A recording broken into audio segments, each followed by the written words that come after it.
সরকারি চাকরিতে প্রবেশের বয়সসীমা বাড়ানোর সিদ্ধান্ত আপাতত নেই। সংসদে জনপ্রশাসন মন্ত্রী মামলা জট কমাতে উদ্যোগ নিচ্ছে সরকার, জানালেন আইনমন্ত্রী। উপজেলায় প্রায় 70% প্রার্থী ব্যবসায়ী। সম্পদ বৃদ্ধিতে অনেকে ছাড়িয়েছেন এমপিদের, তথ্য টিআইবির। মধ্যরাতে শেষ হচ্ছে উপজেলা নির্বাচনের প্রচারণা। মন্ত্রী এমপিদের স্বজনদের নির্বাচন থেকে দূরে রাখার নির্দেশনা ওবায়দুল কাদেরের। শৃঙ্খলা ভাঙলে কঠোর শাস্তির হুঁশিয়ারি, আত্মীয় স্বজন নিয়ে নির্বাচনের অভিযোগ বিএনপির। ফিলিস্তিনে ইসরায়েলি আগ্রাসনের প্রতিবাদে রাজধানী সহ সারা দেশে ছাত্রলীগ ও শিক্ষার্থীদের পদযাত্রা সমাবেশ। বিশ্বজুড়ে ছাত্র আন্দোলনে সংহতি। বৃষ্টিপাত থাকবে 15 মে পর্যন্ত। বিভিন্ন জায়গায় কালবৈশাখীর পূর্বাভাস। তাপমাত্রা কমে জনজীবনে স্বস্তি। ভারী বৃষ্টিতে সিলেটে জলাবদ্ধতা।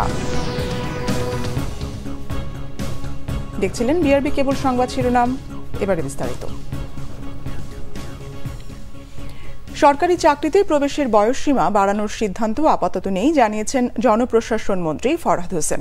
সংসদের সম্পূরক প্রশ্নের জবাবে তিনি একথা জানান। জনপ্রশাসন মন্ত্রী বলেন, সরকারি চাকরিতে প্রবেশের বয়সসীমা বাড়ানোর বিষয়টি সরকারের নীতিগত সিদ্ধান্তের বিষয়। প্রধানমন্ত্রীর সঙ্গে আলাপ আলোচনা করে ভবিষ্যতে বিষয়টি দেখা হবে।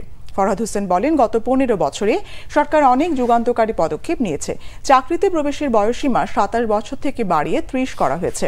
চাকরি থেকে অবসরের বয়স 57 থেকে বাড়িয়ে 59 বছর করা হয়েছে। তাই সরকারি চাকরিতে এখন বেশ আগ্রহ তৈরি হয়েছে। আইনমন্ত্রী আনিসুল হক জানান, মামলা জট কমাতে উচ্চ আদালতে বিচারপতি নিয়োগ সহ বিভিন্ন পদক্ষেপ নেওয়া হয়েছে। এদিকে অর্থ লেনদেনের ঝুঁকি কমাতে ও গ্রাহক স্বার্থ সংরক্ষণে পরিশোধ ও নিষ্পত্তি ব্যবস্থা বিল 2024 সংসদে উত্থাপন করা হয়েছে। অর্থমন্ত্রী আবুল হাসান মাহমুদ আলীর পক্ষে অর্থ প্রতিমন্ত্রী ওয়াসিকা আয়েশা খান বিলটি সংসদে তোলেন। পরে বিলটি পরীক্ষা করে 15 দিনের মধ্যে প্রতিবেদনে দিতে অর্থ মন্ত্রণালয় সম্পর্কিত সংসদীয় স্থায়ী কমিটিতে পাঠানো হয়। এটি আমাদের নীতিগত সিদ্ধান্তের বিষয় এবং আমরা এ নিয়ে মাননীয় প্রধানমন্ত্রীর সাথে বিষয়টি নিয়ে আরও আলাপ আলোচনা করব। তবে আপাতত আমাদের এ ধরনের বয়স বাড়ানো চাকরির ক্ষেত্রে এখন পর্যন্ত আমাদের সিদ্ধান্ত নাই। আমরা এই সমস্ত বিষয় নিয়ে আমরা আরও পর্যালোচনা করে আমরা ভবিষ্যতে দেখব। সুন্দরবনের আগুন নিয়ন্ত্রণে আনায় স্বরাষ্ট্র মন্ত্রণালয় ও ফায়ার সার্ভিসের ভূমিকায় সন্তোষ জানিয়েছেন প্রধানমন্ত্রী শেখ হাসিনা। সকালে মন্ত্রিসভা বৈঠকের অনির্ধারিত আলোচনায় স্বরাষ্ট্রমন্ত্রী জানান, সুন্দরবনের আগুন নিয়ন্ত্রণে এসেছে, তবে এখনো পুরোপুরি নিভে যায়নি। আরও কয়েকদিন পর্যবেক্ষণের কথা প্রধানমন্ত্রীকে অবহিত করেছেন। সচিবালয়ে মন্ত্রিসভা পরবর্তী বৈঠকে মন্ত্রী পরিষদ সচিব মোহাম্মদ মাহবুব হোসেন জানান, বৈঠকে প্রধানমন্ত্রী শেখ হাসিনার কাছে সুন্দরবনের আগুনের সবশেষ পরিস্থিতি জানিয়েছেন স্বরাষ্ট্রমন্ত্রী। এতে প্রধানমন্ত্রী সন্তোষ প্রকাশ করে জানান মন্ত্রী পরিষদ সচিব। তিনি আর বলেন, শিগগিরই বাংলাদেশ ও উজবেকিস্তানের সঙ্গে সরাসরি বিমান চলাচল শুরু হবে। মন্ত্রিসভা বৈঠকে এ ধরনের একটি খসড়া অনুমোদন দেওয়া হয়েছে। ট্রান্সপারেন্সি ইন্টারন্যাশনাল বাংলাদেশ টিআইবি জানিয়েছে, জাতীয় নির্বাচনের মতো স্থানীয় সরকার নির্বাচনেও ব্যবসায়ীদের দাপট বেড়েছে। চেয়ারম্যান প্রার্থীদের 69.86% ব্যবসায়ী। 5 বছরে অস্থাবর সম্পদ বৃদ্ধিতে উপজেলা পরিষদের জনপ্রতিনিধিরা পেছনে ফেলেছেন সংসদ সদস্যদের। নির্বাচনে অংশগ্রহণকারীদের অধিকাংশই আওয়ামী লীগ দলীয় স্বতন্ত্র প্রার্থী। প্রথম ধাপে নির্বাচনে চেয়ারম্যান পদে লড়ছেন এমন 13 জন মন্ত্রী এমপির স্বজন। আরও জানাচ্ছেন জাহাঙ্গীর আকন্দ। প্রথম ধাপের উপজেলা নির্বাচনের 144টি উপজেলার প্রার্থীদের হলফনামায় দেয়া তথ্য উপাত্ত বিশ্লেষণ করে এর প্রতিবেদন তুলে ধরে ট্রান্সপারেন্সি ইন্টারন্যাশনাল বাংলাদেশ টিআইবি জানায়, উপজেলা নির্বাচনে চেয়ারম্যান প্রার্থীদের 69.86%ই নিজেদের ব্যবসায়ী হিসেবে হলফনামায় পরিচয় দিয়েছেন। 11.19% পেশা হিসেবে দেখিয়েছেন কৃষিকাজকে। তৃতীয় ও চতুর্থ অবস্থানে আছে আইনজীবী ও শিক্ষক। ব্যবসায়ীদের নির্বাচনে বা রাজনীতির সাথে ব্যবসায় যে একাকার হয়ে যাওয়ার চিত্রটা, সেটা কিন্তু স্বাভাবিকতার পরিচায়ক না। এটা কিন্তু একটা অস্বাভাবিক একটা বলে যে বিকাশ ঘটেছে এবং জনপ্রতিনিধিত্বের অবস্থানটাকে কিন্তু ক্ষমতায় থাকা এবং ক্ষমতা কর্তৃত্ব পাওয়ার যে চাহিদা, সেটা এত প্রবল যে এর সুযোগ থেকে কেউ বঞ্চিত হতে চান না বা কাকে বঞ্চিত করব না, সেই সিদ্ধান্ত কিন্তু আসলে দলীয় কর্তৃপক্ষ নেওয়ার মতো সক্ষমতা এখন হারিয়েছে বলে মনে হচ্ছে। 1 দশকে আয় বৃদ্ধিতে উপজেলা পরিষদের জনপ্রতিনিধিরা প্রায় সমানে পাল্লা দিয়েছেন সংসদ সদস্যদের সাথে। 15 বছরে সংসদ সদস্যদের ক্ষেত্রে আয় বৃদ্ধির হার যেখানে সর্বোচ্চ, 20,192 শতাংশ। সেখানে একজন নারী ভাইস চেয়ারম্যানের সম্পদ বেড়েছে সর্বোচ্চ 18,233 শতাংশ। প্রার্থীদের মধ্যে সবচেয়ে বেশি পরিমাণ 1,528 কোটি টাকার ঋণ আছে সিলেটের বিশ্বনাথ উপজেলার চেয়ারম্যান প্রার্থী আকদ্দুস আলীর। কয়েক হাজার গুণ যাদের সম্পদ বেড়েছে, ব্যয় বেড়েছে, সেটা বৈধ সাথে সামঞ্জস্যপূর্ণ কিনা এই বিষয়টি খতিয়ে দেখার জন্য বিরাট ধরনের রকেট সায়েন্সের প্রয়োজন নেই। সংশ্লিষ্ট প্রতিষ্ঠানগুলো তাদের যথাযথ ভূমিকা পালন করলে সেটা দেখতে পারেন।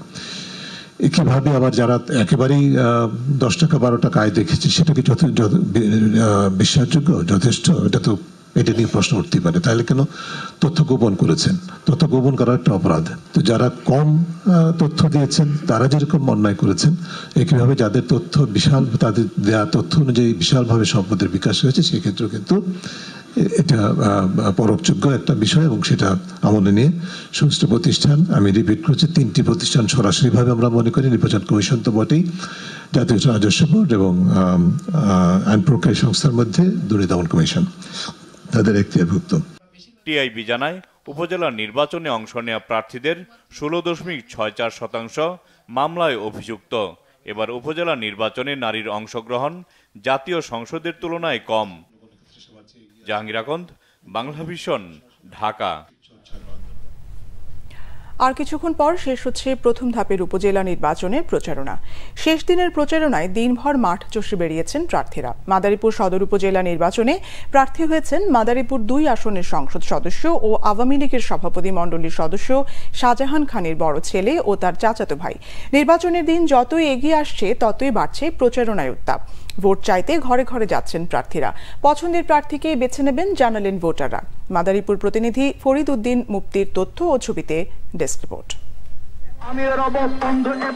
প্রতীক বরাদ্দের পরপরই জমে ওঠে মাদারীপুর সদর উপজেলা পরিষদ নির্বাচনের প্রচারণা। উন্নয়নের নানা প্রতিশ্রুতিতে ভোটারদের দ্বারে দ্বারে ঘুরছেন প্রার্থীরা। নির্বাচনে চেয়ারম্যান পদে 2 জন, ভাইস চেয়ারম্যান পদে 3 জন এবং মহিলা ভাইস চেয়ারম্যান পদে 5 প্রার্থী প্রতিদ্বন্দ্বিতা করছেন। চেয়ারম্যান পদে আনারস প্রতীকে নির্বাচন করছেন মাদারীপুর 2 আসনের সংসদ সদস্য শাহজাহান খানের বড় ছেলে, কেন্দ্রীয় যুবলীগের কার্যকরী সদস্য আসিফুর রহমান আসিফ খান। একমাত্র প্রতিদ্বন্দ্বী তাঁর চাচা, জেলা আওয়ামী লীগের সাংগঠনিক সম্পাদক ও 2 বারের উপজেলা চেয়ারম্যান পাভিলুর রহমান শফিক খান। তিনি লড়ছেন মোটরসাইকেল প্রতীকে। সৎ যোগ্য প্রার্থীকে ভোট দেওয়ার কথা জানান ভোটাররা। আমাদের চাই ফির যে আমরা যে যোগ্য ব্যক্তি তারে আমরা ভোট দিয়ে জয় করতে চাই। এমন একজন প্রার্থীকে ভোট দিতে চাই যার দ্বারা শিক্ষা প্রতিষ্ঠান, দেশের উন্নয়ন, সে তো একজন উপজেলা চেয়ারম্যান হবে, তার সমস্ত উপজেলাটা যেন তার গুছানো থাকে। আসিফুর রহমান খান একজন যোগ্য প্রার্থী এবং তারই আমরা ভোট দেব। মাদক, সন্ত্রাস, কিশোর গ্যাং, ইফটিজিন, অটোরিকশা শ্রমিকদের হয়রানি, এগুলো নিধন করার জন্য যদি একমাত্র কোনো উপজেলা প্রার্থী হয়ে থাকে, বিকল্প শফিক খানের বিকল্প অন্য কেউ নেই। এদিকে পাভিলুর রহমান শফিক খানের অভিযোগ, নির্বাচনে ছেলের পক্ষে প্রচারণা চালাচ্ছেন শাহজাহান খান, কিন্তু অভিযোগ অস্বীকার করেছেন আসিফুর রহমান খান। দুজনেই উন্নয়নের নানা প্রতিশ্রুতি নিয়ে ভোটের মাঠ চষে বেড়াচ্ছেন। জয়ের ব্যাপারে দুজনই আশাবাদী। জনগণের প্রতি শতভাগ আস্থা আছে। আমি অবশ্যই সুষ্ঠু নির্বাচন হলে ব্যাপক ভোটের ব্যবধানে নির্বাচন হবে ইনশাআল্লাহ। ভাই, আমার প্রথম ভোট, আপনার প্রথম নির্বাচন, আপনাকে আমরা আমার জীবনের প্রথম ভোটটা আপনাকে দিতে চাই, এরকম একটা উৎসাহ তাদের মধ্যে দেখতে পাচ্ছি। 15টি ইউনিয়ন ও একটি পৌরসভা নিয়ে গঠিত মাদারীপুর সদর উপজেলায় মোট ভোটার 3,22,426 জন। 8 মে হাড্ডাহাড্ডি লড়াইয়ে কে হবেন চেয়ারম্যান, সেটাই এখন মাদারীপুরের আলোচনার কেন্দ্রবিন্দু। Bangla Vision News desk. বিএনপির গণতন্ত্রের প্রতি কখনোই আগ্রহ ছিল না বলেছেন আওয়ামী লীগের সাধারণ সম্পাদক ওবায়দুল কাদের। দলটি 75 থেকে 2006 পর্যন্ত গণতন্ত্র ধ্বংস করেছে বলে অভিযোগ তার। মন্ত্রী এমপিদের স্বজনদের উপজেলা নির্বাচন থেকে দূরে রাখতে সাংগঠনিক সম্পাদকদের আরও উদ্যোগী হওয়ার নির্দেশও দেন তিনি। বিস্তারিত জানাচ্ছেন মামুন আব্দুল্লাহ। আওয়ামী লীগ সভাপতির ধানমন্ডির রাজনৈতিক কার্যালয়ে দলের সম্পাদক মণ্ডলীর সভা হয়েছে। 23 জুন দলের প্রতিষ্ঠাবার্ষিকী এবং 17 মে প্রধানমন্ত্রী শেখ হাসিনার স্বদেশ প্রত্যাবর্তন দিবসের নানা কর্মসূচি চূড়ান্ত হয় সভায়। পরে সংবাদ সম্মেলনে দলের সাধারণ সম্পাদক ওবায়দুল কাদের জানান, প্রতিষ্ঠাবার্ষিকীর কর্মসূচি হবে 3 দিনের। সংকটকালীন সময় বিবেচনায় বাতিল করা হয়েছে আলোকসজ্জা। প্রতিষ্ঠাবার্ষিকীর আমন্ত্রণ পাবে বিএনপি। দলীয় শৃঙ্খলা ভেঙে উপজেলা নির্বাচন করলে সময় মতো শাস্তি পেতে হবে বলেও আবারও হুঁশিয়ারি তার। আওয়ামী লীগের গত জাতীয় সংসদ নির্বাচন, এই নির্বাচনে আমরা কতজন এমপিকে বাদ দিয়েছি, যেটা একরকমের শাস্তি না। আমাদের যারাই পার্টির ডিসিপ্লিন ভঙ্গ করবে সময় মতো কোনো না কোনোভাবে শাস্তি তাদের পেতে হবে। বিএনপি নেতাদের মুখে গণতন্ত্রের কথা শোভা পায় না বলেও এ সময় মন্তব্য করেন আওয়ামী লীগ সাধারণ সম্পাদক। বিএনপি গণতন্ত্রের প্রতি তাদের আগ্রহ কোনোদিনও ছিল। গণতন্ত্র, স্বাধীন নির্বাচন ব্যবস্থা এটা এবং গণতন্ত্রকে শৃঙ্খলমুক্ত করার কাজটি বঙ্গবন্ধু কন্যা শেখ হাসিনাই এদেশে করেছে। পৃথিবীর কোনো দেশই পারফেক্ট নির্বাচন উপহার দিতে পারে না বলেও মন্তব্য করেন ওবায়দুল কাদের। পৃথিবীতে আপনি একটা দেশ দেখান যে দেশে গণতন্ত্র পারফেক্ট, নির্বাচন পুরোপুরি পারফেক্ট, এটা কেউ দাবি করতে পারবে। মামুন আব্দুল্লাহ, বাংলা ভিশন, ঢাকা। বিএনপির সিনিয়র যুগ্ম মহাসচিব রুহুল কবির রিজভীর অভিযোগ, উপজেলায় নিজেদের আত্মীয় স্বজনদের নিয়ে নির্বাচন করছে ক্ষমতাসীনরা। মন্ত্রী এমপিদের পরিবারের সদস্য ছাড়া অন্য নেতাদের সুযোগ মিলছে না। বিএনপি সবল আছে টের পেয়ে পুলিশ দিয়ে নিয়ন্ত্রণ করছে। বেগম খালেদা জিয়া সহ কারাগারে আটক নেতাকর্মীদের মুক্তির দাবিতে জাতীয় প্রেস ক্লাবের সামনে মানববন্ধন করা হয়। রুহুল কবির রিজভী বলেন, নিজেদের দুর্বলতা ঢাকতে বিএনপিকে নিয়ে সবসময় মিথ্যাচার করছে আওয়ামী লীগ। জনসমর্থনহীন হয়ে পড়েছে তারা। চারপাশে দুর্নীতি, লুটপাটকারীরা ঘিরে রেখেছে ক্ষমতাসীনদের। রিজভী অভিযোগ করেন, গণতান্ত্রিক শাসন নেই বলেই বিদ্যুৎ গ্যাসের দাম বাড়িয়ে বাজার নিয়ন্ত্রণহীন করে মানুষের গলা চেপে ধরেছে সরকার। দিন দিন ঋণের বোঝা বাড়িয়ে প্রত্যেকটি ক্ষেত্রে ব্যর্থতার পরিচয় দিচ্ছে আওয়ামী লীগ। এই সরকার প্রকৃতপক্ষেই একটা ব্যর্থ সরকার, একটা ষড়যন্ত্রকারী দুর্বিসন্ধমূলক কাজ করার সরকার। এই সরকার এই দেশের মানুষকে স্বস্তি দিতে আসে। আর যে গণতন্ত্রের কথা বলে, সে যদি মরেও যায়, কবরেও থাকে, তার নামে মামলা হয়। সে যদি হজ করতে যায়, তার নামে মামলা হয়। সে যদি প্যারালাইসিসের রোগী হয়ে হাসপাতালে থাকে, তার নামে মামলা দেয় এই সরকারের বাহাদুর পুলিশ কর্মকর্তারা। ফিলিস্তিনে ইসরায়েলি অভিযান ও হত্যাযজ্ঞের প্রতিবাদ জানিয়ে রাজধানীতে ছাত্রলীগের উদ্যোগে পদযাত্রা ও সমাবেশ হয়েছে। যুক্তরাষ্ট্র সহ বিশ্বজুড়ে শিক্ষার্থীদের আন্দোলনের সঙ্গে একাত্মতা প্রকাশ করা হয়েছে সমাবেশে। ইসরায়েলকে ফিলিস্তিনের বিরুদ্ধে দমননীতি থেকে সরে আসার জোর দাবি জানিয়েছেন ছাত্রলীগ নেতারা। মুহিবুল্লাহ মুহিবের রিপোর্টে বিস্তারিত। ফিলিস্তিনি ভূখণ্ডে ইসরায়েলি আগ্রাসনের প্রতিবাদে ছাত্রলীগের উদ্যোগে দুপুরে পদযাত্রা শুরু হয় ঢাকা বিশ্ববিদ্যালয়ের মধুর ক্যান্টিন থেকে। ফিলিস্তিন ও বাংলাদেশের পতাকা হাতে এই পদযাত্রা ও সমাবেশ কর্মসূচিতে অংশ নেয় ঢাকা বিশ্ববিদ্যালয় সহ রাজধানীর বিভিন্ন বিশ্ববিদ্যালয়ের শিক্ষার্থীরা। বিশ্ববিদ্যালয়ের বিভিন্ন এলাকা প্রদক্ষিণ করে রাজু ভাস্কর্যে গিয়ে পদযাত্রাটি সমাবেশে পরিণত হয়। ফিলিস্তিনিদের সঙ্গে সংহতি প্রকাশ করায় বাংলাদেশের শিক্ষার্থী ও প্রধানমন্ত্রী শেখ হাসিনার প্রতি কৃতজ্ঞতা জানান বাংলাদেশে অধ্যয়নরত ফিলিস্তিনি শিক্ষার্থীরা। And as we stand today in solidarity with those people, I want to shout my heart out to the students back in my home, back in Palestine. At last, I will thank the Student League at Bangladesh for this movement and also the government by Sheikh Hasina. গাজায় Israeli আগ্রাসন ও মানবাধিকার লঙ্ঘনের অবসান দাবি করেন ছাত্রলীগ নেতারা। আজকে বাংলাদেশের ছাত্র সমাজের পক্ষ থেকে পৃথিবীর বিভিন্ন দেশে প্যালেস্টাইনের স্বাধীনতা আন্দোলনের পক্ষে যারা কথা বলেছে, আগ্রাসনের বিরুদ্ধে যারা লড়াই করেছে, পুলিশি হামলার শিকার হয়েও যারা প্যালেস্টাইনের স্বাধীনতা আন্দোলনের পক্ষে তাদের কণ্ঠ উচ্চারণ করেছে, তাদের প্রতি বাংলাদেশের ছাত্র সমাজের পক্ষ থেকে আমরা সংহতি জানাই, অভিনন্দন জানাই। আমরা দেখেছি যারা গণতন্ত্রের মোড়ল, যারা বাক স্বাধীনতার সার্টিফিকেট দেয়, যারা বলে দেয় যে কোন দেশটি গণতান্ত্রিক, কোন দেশটি অগণতান্ত্রিক, যারা গণতন্ত্রের টেন্ডার নিয়েছে সারা জীবনের জন্য, যারা সবসময় ফ্রিডম অফ এক্সপ্রেশনের কথা বলে, যারা একাডেমিক ফ্রিডমের কথা বলে, যারা রাইট টু প্রটেস্টের কথা বলে, যারা পিসফুল অ্যাসেম্বলির কথা বলে, আমরা দেখেছি তাদের মুখোশ কিভাবে উন্মোচিত হয়ে গেছে। আমরা একসাথে লড়বো, একসাথে বাঁচবো, একসাথে বাসযোগ্য সুন্দর পৃথিবী গড়ে তুলবো।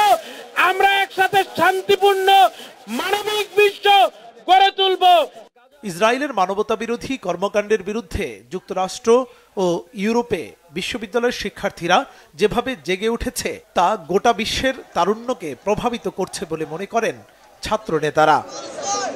মুহিবুল্লাহ মুহিব, বাংলা ভিশন, ঢাকা। এদিকে ফিলিস্তিনে ইসরায়েলি আগ্রাসনের প্রতিবাদে কেন্দ্রীয় কর্মসূচির অংশ হিসেবে দেশের বিভিন্ন জায়গায় পদযাত্রা ও সমাবেশ করেছে ছাত্রলীগ। কয়েকটি জায়গায় সাধারণ শিক্ষার্থীরাও যোগ দেন এই কর্মসূচিতে। চট্টগ্রাম মহানগরীর সিআরবি ৭ রাস্তা মোড়ে বিক্ষোভ সমাবেশ করে মহানগর ছাত্রলীগ। নগরের স্কুল, কলেজ সহ বিভিন্ন থানা ও ওয়ার্ড ছাত্রলীগের নেতাকর্মীরা এতে অংশ নেয়। ময়মনসিংহে পতাকা উত্তোলন, পদযাত্রা ও ছাত্র সমাবেশ করে কৃষি বিশ্ববিদ্যালয় ছাত্রলীগ। পাবনায় সরকারি এডওয়ার্ড কলেজের প্রধান ফটকের সামনে থেকে ছাত্রলীগের উদ্যোগে পদযাত্রা বের হয়ে শহর ঘুরে আসে। রংপুরে আলাদাভাবে কর্মসূচি পালন করেছে বেগম রোকেয়া বিশ্ববিদ্যালয় ও রংপুর সরকারি নার্সিং কলেজের শিক্ষার্থীরা। বেগম রোকেয়া বিশ্ববিদ্যালয় শাখা ছাত্রলীগ আয়োজিত কর্মসূচির সঙ্গে সংহতি প্রকাশ করেন সাধারণ শিক্ষার্থীরাও।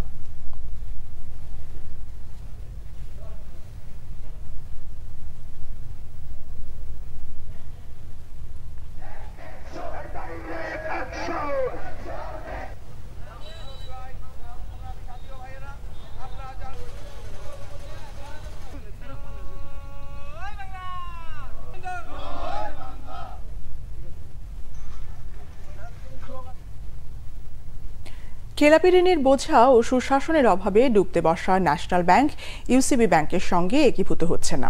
ব্যাংকটির নবনিযুক্ত পর্ষদের চেয়ারম্যান খলিলুর রহমান জানিয়েছেন, আগামী 1 বছরের মধ্যে ব্যাংকের আর্থিক ভিত শক্তিশালী করার শর্তে আপাতত একীভূত না হওয়ার বিষয়ে সম্মতি দিয়েছে কেন্দ্রীয় ব্যাংক। বিকেলে রাজধানীতে ন্যাশনাল ব্যাংকের প্রধান কার্যালয়ে আয়োজিত এক সংবাদ সম্মেলনে এসব কথা জানানো হয়। খলিলুর রহমান আরও জানান, ন্যাশনাল ব্যাংকে টেনে তুলতে উদ্যোক্তারা 1,000 কোটি টাকা মূলধন বিনিয়োগ করবেন। পাশাপাশি নতুন করে 3,000 কোটি টাকা আমানত সংগ্রহের পরিকল্পনা নিয়েছে ব্যাংক।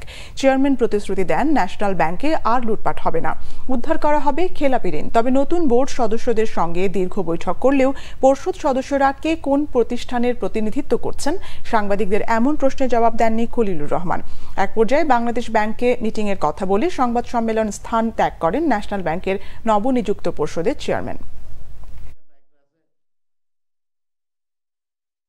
মাছ করতে চাইছিল, আমরা বাংলাদেশ ব্যাংকে বলছি যে দেখেন এটা জনগণের ব্যাংক, আমরা এটাকে মাছ করতে রাজি না। আমরা যারা দায়িত্ব ছিলাম তখনই আমরা একমত হই না এটাকে মাছ করার জন্য। আমরা বলছি এটাকে মাছ করবো না। বাংলাদেশ এটা আমাদের কথার উপর রাজি হয়েছে, রাজি হয়ে এটা আমাদেরকে দায়িত্ব দিয়েছে, বলছে আপনারা এতদিনের মধ্যে ব্যাংকটা পরিবর্তন করতে হবে। তা আমরা সবাই মিলে পরিশ্রম করবো। লুটপাট আর হবে না জীবনে, এটা বলে আর 1 পয়সা লুটপাট হবে না। এটা আমি আপনাদের কাছে প্রতিজ্ঞা করতে পারি, আপনাদের কাছে ওয়াদা দিতে পারি, 1 পয়সা লুট হবে না। রাজধানী সহ দেশের বিভিন্ন জায়গায় রবিবার রাতে বৃষ্টি ও শিলাবৃষ্টির পর তাপমাত্রা অনেকটাই কমে এসেছে। তীব্র তাপপ্রবাহে অতিষ্ঠ জনজীবনে ফিরেছে স্বস্তি। বৃষ্টিপাতের এই ধারা আগামী 15 মে পর্যন্ত অব্যাহত থাকবে। তীব্র তাপপ্রবাহের সম্ভাবনাও আপাতত নেই। বিস্তারিত সৈকত সাদিকের প্রতিবেদনে। টানা তীব্র তাপপ্রবাহের পর রবিবার রাতে রাজধানী সহ দেশের বিভিন্ন জায়গায় ঝড়ো হাওয়া ও মুষলধারে বৃষ্টি হয়েছে। থেমে থেমে হয়েছে শিলাবৃষ্টি। প্রচণ্ড গরমে অতিষ্ঠ রাজধানীবাসীর জন্য তা অনেকটাই স্বস্তি বয়ে এনেছে। তাপমাত্রা নেমে আসায় কমেছে গরম। গরম ছিল, এখন বৃষ্টি হওয়ার পরে ঠান্ডা হয়েছে। কেমন গরম ছিল? অনেক গরম ছিল, রাস্তায় হাঁটা কষ্ট হয়ে যেত। আগের যে গরমটা ছিল অনেক কষ্ট ছিল, মানে রাতেও ঘুমানো যায় না, দিনেও ঘুমানো যায় না। কিন্তু এখন আল্লাহর রহমতে আজকে দিনটা ওয়েদার অনেক ভালো লাগছে আর কি। সোমবার ঢাকায় বৃষ্টির দেখা না মিললেও সকাল থেকেই আকাশ মেঘাচ্ছন্ন। বাতাসের গতিবেগ বেশি থাকায় গরমের তীব্রতাও অনেক কম। আজকে আবহাওয়াটা তো সকাল থেকেই ঠান্ডা, কারণ কালকে বৃষ্টি হওয়াতে আবহাওয়াটাও অনেক ঠান্ডা হয়েছে। নাহলে এই কদিন তো প্রচুর গরম ছিল, অনেক গরম ছিল। কিন্তু আজকে থেকে আর কি বাচ্চারা ক্লাস করছে, খুব ঠান্ডা পড়ছে, খুব বাচ্চাদের জন্য অনেকটা ভালো হয়েছে, আমাদের জন্য সবার জন্যই খুব ভালো হয়েছে। একদিনের বৃষ্টির পর নগরের সবুজ প্রকৃতিও সজীবতা ফিরে পেয়েছে। দেশের বিভিন্ন স্থানে তাপমাত্রা 3 থেকে 7 ডিগ্রি কমেছে বলে জানিয়েছে আবহাওয়া অফিস। গতকালকে যে কালবৈশাখী ঝড় সাথে বৃষ্টি এবং বজ্রসহ বৃষ্টি এবং শিলাবৃষ্টি হয়েছে, সেটা কিন্তু দেশের মধ্য অঞ্চল এবং পূর্ব অঞ্চলে ছিল।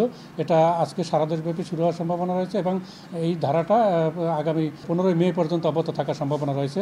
আমরা অলরেডি কিন্তু এর আগে 72 ঘন্টার জন্য যে কালবৈশাখী ঝড়ের সতর্কবাণী দিয়েছি, সেটা কিন্তু আবার 3 দিন পরে আপডেট হওয়ার মানে আরও বর্ধিত হওয়ার সম্ভাবনা রয়েছে। তবে বৃষ্টিপাত থাকলেও দেশের কিছু কিছু অংশে মৃদু থেকে মাঝারি তাপপ্রবাহ থাকবে। এখন পর্যন্ত বঙ্গোপসাগরে ঘূর্ণিঝড়ের কোনো আশঙ্কা নেই বলে জানিয়েছে আবহাওয়া অধিদপ্তর। সৈকত সাদিক, বাংলা ভিশন, ঢাকা। সিলেটে সকালে মুষলধারে বৃষ্টি ও শিলাবৃষ্টি হয়েছে। নগরীর নিচু এলাকা ও নবগঠিত ওয়ার্ডগুলোর বিভিন্ন জায়গায় দেখা দিয়েছে জলাবদ্ধতা। বজ্রপাত সহ বৃষ্টি হয়েছে চট্টগ্রামেও। ভোর থেকে টানা বৃষ্টি ও শিলাবৃষ্টি হয়েছে সিলেট জেলার বিভিন্ন স্থানে। ভোর 6টা থেকে 9টা পর্যন্ত 3 ঘন্টায় 28 মিলিমিটার বৃষ্টিপাত রেকর্ড করেছে আবহাওয়া অফিস। একটানা বৃষ্টিতে সিলেট নগরীর বিভিন্ন জায়গায় বৃষ্টির পানি জমে সাময়িক জলাবদ্ধতা দেখা দেয়। সকালের দিকে বৃষ্টি হওয়ায় সড়কে এমনিতেই যানবাহনের সংখ্যা কম ছিল। এদিকে চট্টগ্রামে বিকেলে বজ্রপাত সহ বৃষ্টি হওয়ায় স্বস্তিতে নগরবাসী। বিকেলেই মেঘে কালো হয়ে যায় আকাশ। ঝোড়ো বাতাসে উপড়ে পড়ে জেলার বিভিন্ন স্থানের গাছপালা। অন্যদিকে ভারী বর্ষণে এলাকার কিছু কিছু জায়গায় জল তৈরি হয়, তবে পরে তা স্বাভাবিক হয়ে আসে। নাগরিক ঐক্যের সভাপতি মাহমুদুর রহমান মান্না বলেছেন, যদি সবাই এক হয়ে আন্দোলন করে তবেই সরকারকে পদত্যাগে বাধ্য করা সম্ভব হবে। ঢাকা রিপোর্টার্স ইউনিটিতে ভারতের নির্বাচন ও বাংলাদেশের রাজনীতি নিয়ে এক আলোচনার আয়োজন করে বাংলাদেশ নিজামী ইসলামী পার্টি। এতে আলোচকরা বলেন, ভারতের হস্তক্ষেপেই দেশে ফ্যাসিবাদ দীর্ঘতর হচ্ছে। যে কোনো মূল্যে ভারতীয় হস্তক্ষেপের বিরুদ্ধে ঐক্যবদ্ধ হওয়ার আহ্বান জানান আলোচকরা। আলোচনায় মাহমুদুর রহমান মান্না বলেন, ভারতের নির্বাচনে যে দলে জিতুক তাতে বাংলাদেশে কিছু যায় আসে না, পরিস্থিতি একই থাকবে। মান্না আরো বলেন, 15 বছর ধরে আওয়ামী লীগ সরকার ক্ষমতায় থাকলেও জনগণের ভাগ্যের কোনো পরিবর্তন হয়নি। তারা আঙুল ফুলে কলা গাছ হয়েছে।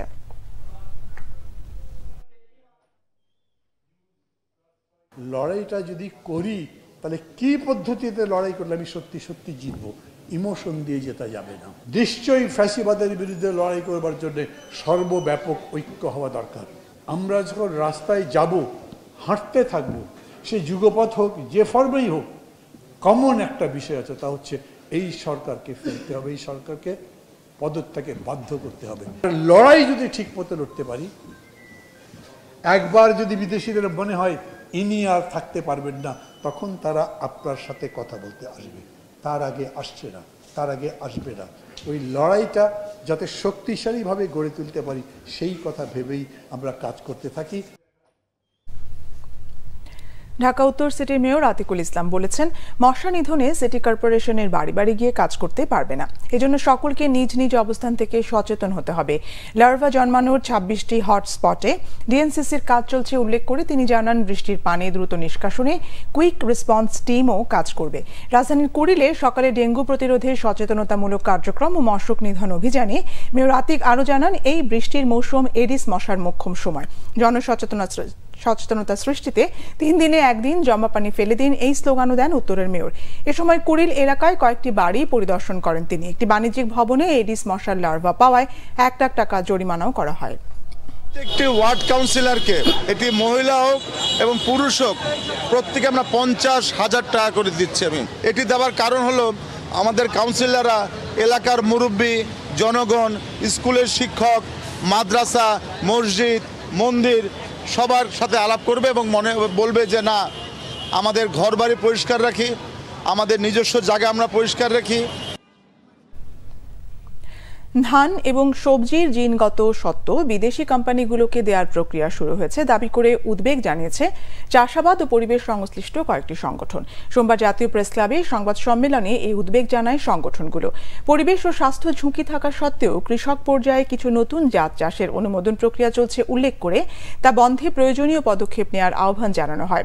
জেনেটিক্যাল মডিফাইড খাদ্যশস্য, গোল্ডেন রাইস ও বিটি বেগুন চাষাবাদের স্বাস্থ্য ঝুঁকি এবং কৃষি পরিবেশ ক্ষতির পাশাপাশি দেশীয় কৃষির সার্বভৌমত্ব নষ্ট হচ্ছে বলেও জানানো হয় সংবাদ সম্মেলনে। এতে অংশ নেন পরিবেশবাদী সংগঠন উবিনিক, বেলা, নয়া কৃষি আন্দোলন, নাগরিক উদ্যোগ, জিএম বিরোধী মোর্চার প্রতিনিধিরা। Child and old age care নামে আশ্রয় কেন্দ্রের প্রতিষ্ঠাতা মিল্টন সমাদ্দার ইয়াবা সেবন করে টর্চার সেলে শিশু ও বৃদ্ধদের পেটাত। দুপুরে ডিবি কার্যালয়ে সাংবাদিকদের সঙ্গে আলাপকালে অতিরিক্ত পুলিশ কমিশনার মোহাম্মদ হারুনুর রশিদ একথা জানান। তিনি বলেন, মিল্টন কিছু অসহায়, বৃদ্ধ, অনাথ, মানসিক ভারসাম্যহীন ব্যক্তিকে পুঁজি করে বিভিন্ন মানুষের কাছ থেকে অর্থ নিয়েছে। এই অর্থ তার ব্যাংক হিসেবে জমা হচ্ছিল। কোনো অর্থ আশ্রিতদের জন্য খরচ করেনি মিল্টন, এমনকি আশ্রয় কেন্দ্রের কাউকে চিকিৎসাও দেওয়া হতো না। কিছু বৃদ্ধ, অনাথ এবং যারা মানসিকভাবে ভারসাম্যহীন এই সকল লোকদেরকে পুঁজি করে তিনি যে বিভিন্ন জায়গা থেকে যে টাকা কামাচ্ছিলেন, এই টাকাগুলো তার অ্যাকাউন্টে জমাই হচ্ছিল, বাট সে কিন্তু কোনো টাকায় খরচ করছিলেন না, তাদেরকে চিকিৎসা সেবা দিচ্ছিলেন না। এবং সে কারণে তা আরও অনেক তথ্য আমরা পেয়েছি, এরা ভয়াবহ তথ্য, লোমহর্ষ ঘটনা, সেগুলো আমরা পরে বলবো, তদন্ত চলছে। তাদের টর্চার সেল, আপনারা গণমাধ্যমে দেখেছেন যে পরিমাণ মানুষকে এই পিঠায়, এবং সেই বাচ্চাগুলি, সে অনাথ বাচ্চা, শিশু বা বৃদ্ধগুলি যেভাবে চিৎকার করে, এটা তো আমরা যোগাযোগ মাধ্যমে দেখেছেন। আমি তো মনে করি একজন মাদকাসক্ত ছাড়া এভাবে মানুষকে পিটাতে পারে না। আরো কিছু খবর নিয়ে এবার দেখুন একটি ডেস্ক রিপোর্ট। যুগোপযোগী ও আধুনিক ব্যাংকিং সেবার প্রত্যয় নিয়ে কুমিল্লায় ১৬৮তম চান্দিনা শাখা উদ্বোধন করল যমুনা ব্যাংক। অনুষ্ঠানে প্রধান অতিথি হিসেবে উপস্থিত ছিলেন যমুনা ব্যাংকের চেয়ারম্যান মোহাম্মদ সাইদুল ইসলাম। বিশেষ অতিথি হিসেবে উপস্থিত ছিলেন ব্যাংকের পরিচালক রবিন রাজন সাখওয়াত, রেদওয়ান উল করিম আনসারি, মোহাম্মদ ইসমাইল হোসেন সিরাজি ও পরিচালক মোহাম্মদ আব্দুর রহমান সরকার। অনুষ্ঠানে সভাপতিত্ব করেন ব্যাংকের ব্যবস্থাপনা পরিচালক ও সিইও মির্জা ইলিয়াস উদ্দিন আহমেদ। এ সময় ব্যাংকের প্রধান কার্যালয়ের ঊর্ধ্বতন কর্মকর্তাবৃন্দ, নিকটস্থ শাখাসমূহের শাখা প্রধানগণ, স্থানীয় জনপ্রতিনিধি, গণ্যমান্য ব্যক্তিবর্গ সহ বিপুল সংখ্যক গ্রাহক উপস্থিত ছিলেন। ভিভো বাংলাদেশের বাজারে নিয়ে এলো Vivo V30 light. Colour changing এই ফোনটিতে থাকছে 4000-এর ব্যাটারি হেলথ গ্যারান্টি। রয়েছে 8GB র্যাম, যা বাড়ানো যাবে আরও 8GB। সাথে আরও থাকবে 256GB স্টোরেজ ক্ষমতা। ফোনটির দাম পড়বে 32,999 টাকা। এই স্মার্টফোনটিকে অনুষ্ঠানে সবার মাঝে পরিচয় করিয়ে দেন ভিভোর শুভেচ্ছা দূত ও সঙ্গীত শিল্পী Tahsan Rahman Khan. Schwann ইন্টারন্যাশনালের dealer conference 2024 অনুষ্ঠিত হয়েছে। রাজধানীর আগারগাঁও বঙ্গবন্ধু আন্তর্জাতিক সম্মেলন কেন্দ্রে এই অনুষ্ঠানের প্রধান অতিথি ছিলেন শুল্ক রেয়াতের পরিদপ্তরের মহাপরিচালক মোহাম্মদ বেলাল হোসাইন চৌধুরী। এ সময় উপস্থিত ছিলেন সিএসটি এর আন্তর্জাতিক sales director Alvin Shane, United Commercial ব্যাংকের ম্যানেজিং ডিরেক্টর এবং CEO Arif Qadiri, Swan International Private লিমিটেডের চেয়ারম্যান মোহাম্মদ শাহাবুদ্দিন, প্রতিষ্ঠানটির ম্যানেজিং ডিরেক্টর আমজাদ খান সহ আরও অনেকে। Bangla Vision News desk. সংবাদ শেষ করব বিআরবি কেবল শিরোনামগুলো আরেকবার জানিয়ে। সরকারি চাকরিতে প্রবেশের বয়সসীমা বাড়ানোর সিদ্ধান্ত আপাতত নেই। সংসদে জনপ্রশাসন মন্ত্রী, মামলা জট কমাতে উদ্যোগ নিচ্ছে সরকার, জানালেন আইনমন্ত্রী। উপজেলায় প্রায় 70% প্রার্থী ব্যবসায়ী। সম্পদ বৃদ্ধিতে অনেকে ছাড়িয়েছেন এমপিদের, তথ্য টিআইবির। মধ্যরাতে শেষ হচ্ছে উপজেলা নির্বাচনের প্রচারণা। মন্ত্রী এমপিদের স্বজনদের নির্বাচন থেকে দূরে রাখার নির্দেশনা ওবায়দুল কাদেরের। শৃঙ্খলা ভাঙলে কঠোর শাস্তির হুঁশিয়ারি। আত্মীয় স্বজন নিয়ে নির্বাচনের অভিযোগ বিএনপির। ফিলিস্তিনে ইসরায়েলি আগ্রাসনের প্রতিবাদে রাজধানী সহ সারা দেশে ছাত্রলীগ ও শিক্ষার্থীদের পদযাত্রা, সমাবেশ। বিশ্বজুড়ে ছাত্র আন্দোলনের সংহতি। বৃষ্টিপাত থাকবে 15 মে পর্যন্ত। বিভিন্ন জায়গায় কালবৈশাখীর পূর্বাভাস। তাপমাত্রা কমে জনজীবনে স্বস্তি। ভারী বৃষ্টিতে সিলেটে জলাবদ্ধতা। এই ছিল এখনকার মতো। পরের সংবাদ রাত 1টায় দেখার আমন্ত্রণ রইল। এছাড়া বাংলা ভিশন সংবাদ ও সংবাদ সংশ্লিষ্ট অনুষ্ঠান দেখতে ভিজিট করুন www.bbnews24.com ও facebook.com/banglavisionnews এবং সাবস্ক্রাইব করুন youtube.com/banglavisionnews।